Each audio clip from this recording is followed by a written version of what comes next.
Good morning. We are resuming our chapter from page from 3.2 tribal communities. So आज हम जानेंगे कि tribal communities कैसे बनी, कहाँ से आई और इनको ये नाम कहाँ से मिला, उनका लाइफस्टाइल किस तरह का है। ठीक है, आदिवासियों के बारे में जानेंगे।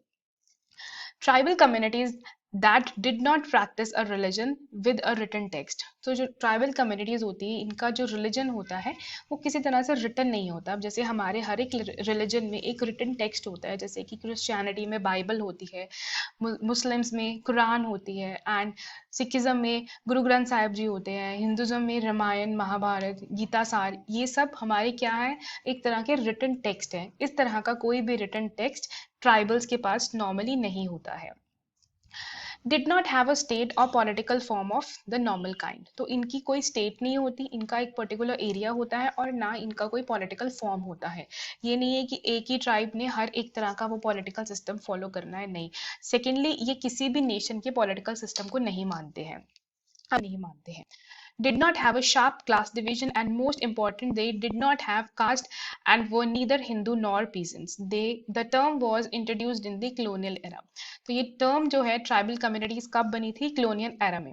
एंड मोस्ट इंपॉर्टेंट, इन लोगों में कोई कास्ट की डिवीजन नहीं होती। अब जैसे हमारे तो वैश्य क्षत्रा ब्राह्मण, वैश्य क्षत्रा शूद्र, आगे इनकी भी डिविजन्स हैं, सब डिविजन्स हैं, सब डिविजन्स की भी डिविजन्स हैं, बट इनमें ट्राइबल का सिर्फ एक नाम होता है एंड वही सबकी कास्ट होती है। ट्राइब का हो सकता है कि अपर या लोअर कास्ट हो, बट ट्राइब में आगे सब डिविजन्स नहीं होती है। Now we learn about the classification of tribal societies. Tribal societies किस तरह की होती है, इनके क्या ट्रेट्स हैं। So permanent trait, 85% of the tribal population lives in the middle India. So this is the important thing. You should mark this thing. So 85% of tribal population कहाँ रहती है, middle India में। A wide band in Rajasthan in the west to West Bengal and Orissa in the east, with Madhya Pradesh, Jharkhand, Chhattisgarh and part of Maharashtra and Andhra Pradesh forming the heart of this region. So ये लोग कहाँ मिलते हैं, इन सब areas में। If we look at the share of tribes in the state population, the northeastern state have the highest concentration, with all states except Assam having concentration more than 80%. तो northern east states में कितने tribal लोग रहते हैं, 30%, not 80%, 30%। ठीक है, and some like Arunachal Pradesh, Meghalaya, Mizoram, Nagaland more than 60%, up to 95% of the tribal population. In terms of language, tribes are categorized into 4 categories. ठीक है, अब tribes को languages के बेस पे भी categorize किया जाता है। तो इनकी कितनी categories हैं, 4 categories हैं। ठीक है, 4 categories. Two of them, Indo-Aryan and Dravidian, are shared by the rest of the Indian population as well, and the tribe account for only about 1% of the former and about 3% of the latter. The other two language groups, the Austric and Tibeto-Burman, yeah, Burman. The Austric and Tibeto-Burman are primarily spoken by the tribals, who account for all the first and over 80% of the second group. In physical racial terms, tribes are classified under the Negrito, Australodid, Mongolodid, Dravidian and Aryan categories.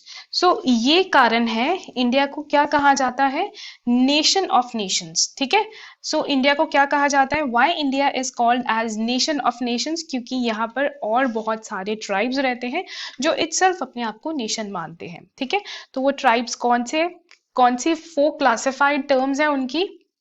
First is Negrito, second is Australoid, second is Mongoloid, fourth is Dravidian, and fifth is Aryan categories. ठीक है, the last two are again shared with the rest of the population of India. तो Dravidian and Aryan categories Indians के साथ share होती है, but Negrito, Australoid, not loaded, Australoid and Mongolid, ये सब categories, ये 3 कैटेगरीज जो है ये इंडियंस शेयर नहीं करते हैं।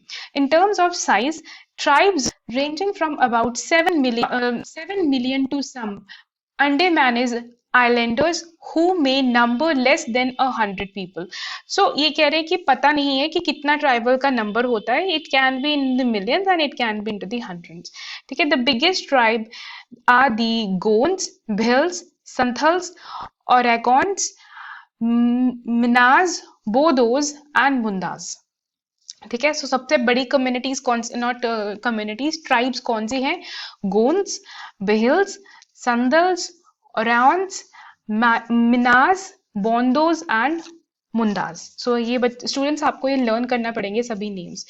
And all of whom are least a million strong. तो इनके जो नंबर है कितने तक है? मिलियंस तक है. The total population of tribe is about 8.2% of the population of India और about 84 million person according to 2001 census. तो 2001 सेंसस के अकॉर्डिंग इन सब ट्राइबल्स में कितने लोग हो सकते हैं? Near about 84 million.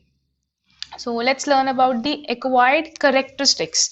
Classification based on the acquired characteristics use two main criteria: mode of livelihood and extent of incorporation into Hindu community or the combination of two. So इनके जो characteristics हैं वो दो हैं कि किस तरह से रहना है, किस तरह से जिंदगी गुजारनी है. एंड सेकेंडली किसी और कम्युनिटी में मर्ज होना है, इनकॉर्पोरेट करना है या नहीं करना है, या दोनों ही नहीं. On the basis of livelihood, tribes can be categorized into fishermen, food gatherers, hunter, shifting cultivators, peasants and planters and industrial workers. ठीक है. livelihood के लिए basically इनका काम क्या था? gathering and hunting ही था. but ये कोई और काम भी कर सकते हैं जैसे कि fisherman, food gatherers, hunters, shifting cultivators, peasants, planters यानी कि the industrial workers etc. However, the dominant classification in the academic sociology as well as political and public affairs is the degree of assimilation into the Hindu society. तो अब क्या बात हो रही है यहाँ पर कि कुछ लोग चाहते हैं, कुछ ट्राइबल पीपल चाहते हैं कि हम हिंदू सोसाइटी के साथ में मर्ज हो जाए और कुछ नहीं चाहते. So this is a normal thing. Assimilation can be seen either from the point of the view of the tribe. तो एसिमिलेशन मीन्स मिलना है. सो मर्ज होना है या नहीं होना, this is up to the tribal people. From the point of the dominant Hindu mainstream. So इनका main focus कहाँ रहता है? हिंदू मेन स्ट्रीम में ही रहता है कि ये हिंदुज्म के साथ ही मर्ज होना चाहेंगे अगर if we think so. From the tribes point of view, apart from the extent of assimilation, attitude toward Hindu is also the major criterion, with differentiation between tribes that are positively inclined toward Hinduism and those who resist or oppose it. So कुछ लोग चाहते हैं जाना and कुछ लोग नहीं चाहते. जो नहीं चाहते वो रेजिस्ट करते हैं, नहीं पसंद करते हैं एंड उस चीज को अपोज करते हैं. From the mainstream point of view, tribes may be viewed in terms of status according to them in Hindu society. So Hindu society में ट्राइब्स किस तरह देखी जाती है? According to the caste. उनके स्टेटस देखा जाता है पहले, ranging from the high status given to some to the generally to low caste according to them. तो हिंदू सोसाइटी में हर तरह के लोग हैं, अपर कास्ट भी हैं और लोअर कास्ट भी हैं. सो इनके करियर्स किस तरह के हैं? ट्राइब्स के करियर के क्या कंसेप्ट्स हैं? ठीक है, किस तरह के काम करना चाहते हैं या करते थे? Those who argued from the continuum saw tribes as not being fundamentally different from caste, peasant and societies, but merely stratified with a more community rather than an individual notion of the resource ownership. However, the opponents argue that tribes were wholly different from caste because that had no notion of purity and population, which is central to the caste system. So, caste system का centralized part क्या होता है? Purity and population. ठीक है, pollution not population.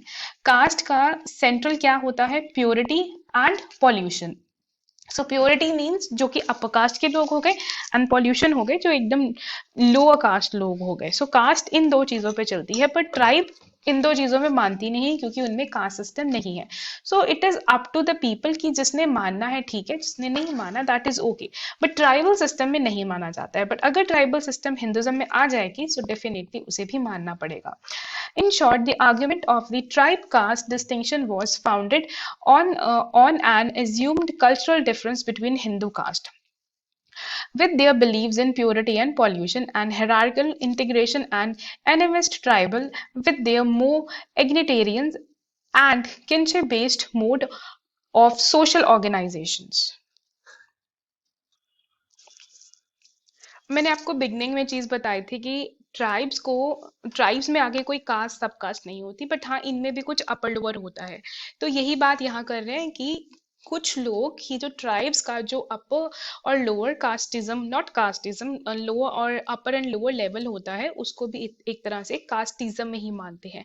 उनको भी एक तरह से हायरार्किकल इंटीग्रेशन में रखते हैं।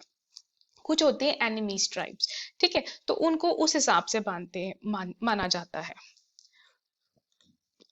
So it is all and all up to the thinking of the people.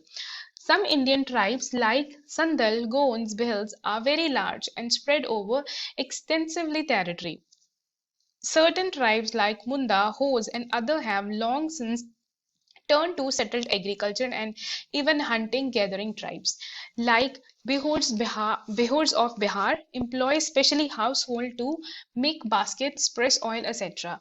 It has also been pointed out in a number of cases that the absence of other alternative caste or non-tribal have turned to hunting or gathering. तो ये उन career के बारे में बताया, काम के बारे में बताया है, दैट की क्या काम करते हैं।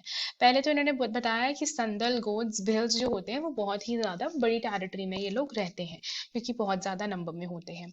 जो मुंडल्स होस होते हैं ये बेसिकली क्या काम करते हैं, लाइक अब ये किस चीज में सेटल्ड हो रखे हैं, दैट इज एग्रीकल्चर, और ये बहुत टाइम से ये चीज कर रहे हैं। हंटिंग एंड गैदरिंग ये लोग करते ही हैं, ठीक है।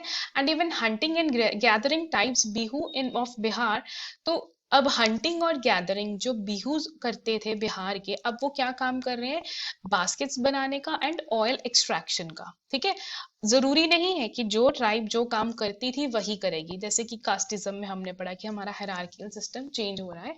नहीं जरूरी है कि अगर कोई पंडित है, कोई प्रीस्ट है, तो उसका बेटा भी आगे प्रीस्ट बनेगा, वो डॉक्टर भी बन सकता है, ठीक है। तो यहाँ पर भी यही चीज है कि उनका थोड़ा सा कहीं ना कहीं शिफ्ट आ रहा है। They are not talking about the shift, but just they are telling that कि कौन सी ट्राइब कौन सा काम करती थी एंड क्या कर रही है।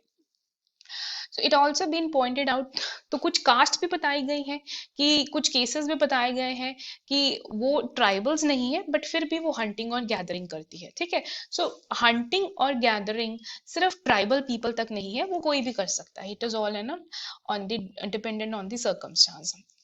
Some scholars have also argued that there is no coherent basis of treating tribes as persistent, that is original or pure. तो कुछ स्कॉलर्स कह रहे हैं कि हम ट्राइबल पीपल को ओरिजिनल और प्योर नहीं मान सकते हैं क्योंकि हमारे पास उनका कोई प्रूफ नहीं है, क्योंकि एंड सेकेंडली हम उन्हें अपनी सिविलाइजेशन में, अपनी सोसाइटी में मर्ज नहीं कर सकते हैं, ठीक है।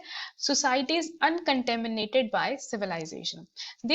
they propose instead that tribes should really be seen as secondary phenomena arising out of the exploit, exploitative and colonial contract between pre-existing states and non-state group like the tribal.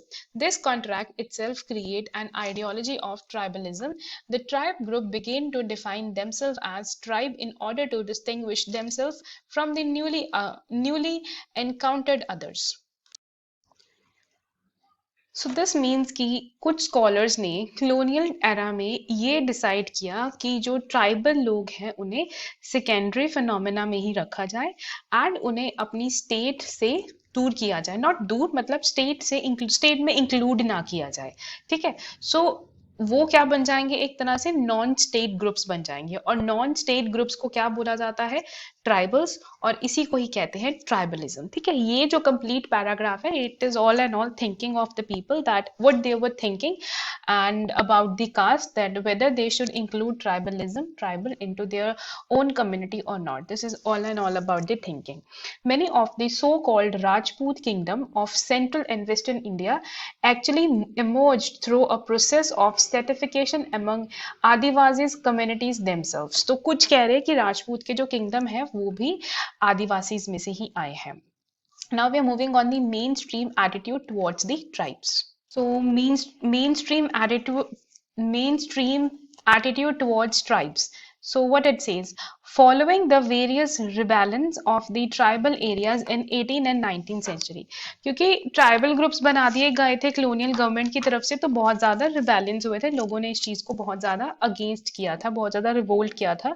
क्यों किया था? क्योंकि ट्राइबल पीपल्स को क्या कर दिया था, exclude कर दिया था और उन्हें एक पार्शली एक्सक्लूडेड एरियाज दे दिए गए थे, where the entry of non tribal was prohibited और रेगुलेटेड। वहां पर ट्राइब के अलावा और कोई नहीं जा सकता था, नॉन ट्राइबल पीपल की वहां पर एंट्री नहीं थी। The isolationist the isolationist side argue that tribal needed protection from traders, money lenders and Hindu and Christian missionaries.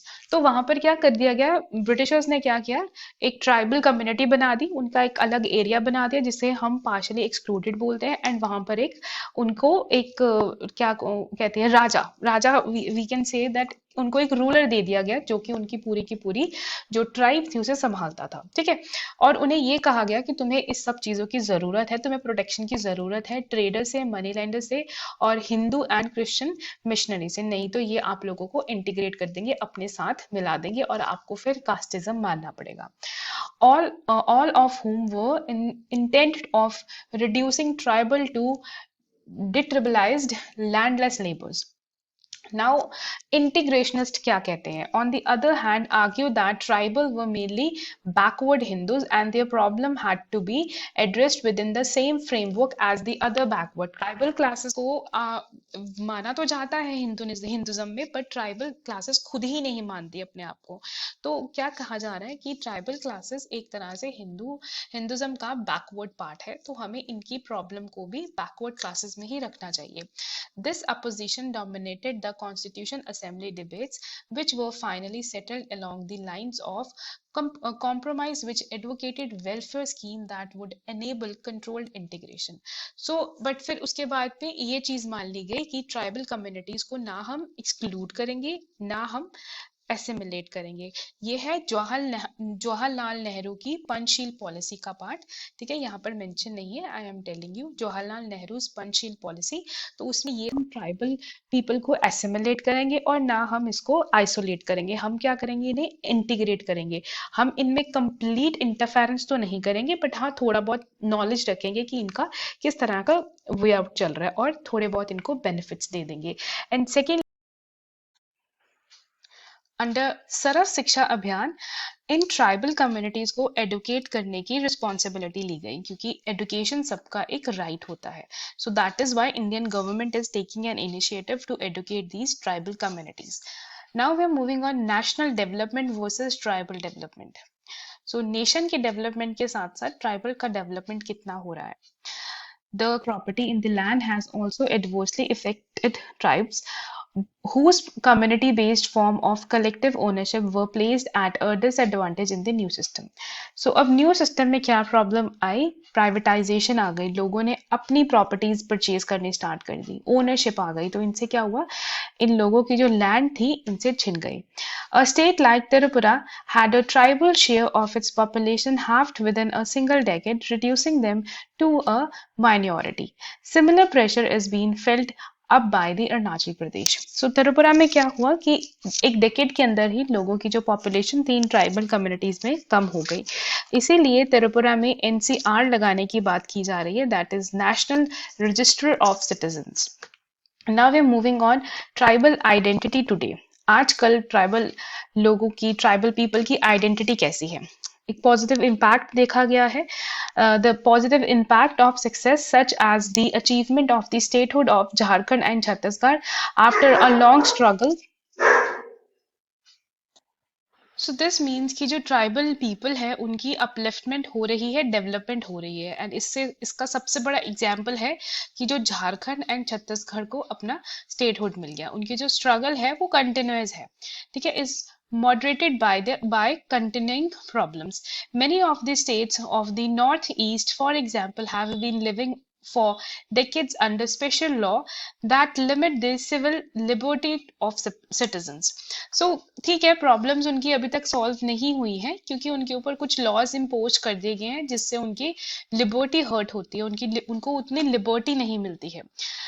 Another significant Another significant development is gradual emergence of an education of middle class among the tribal communities.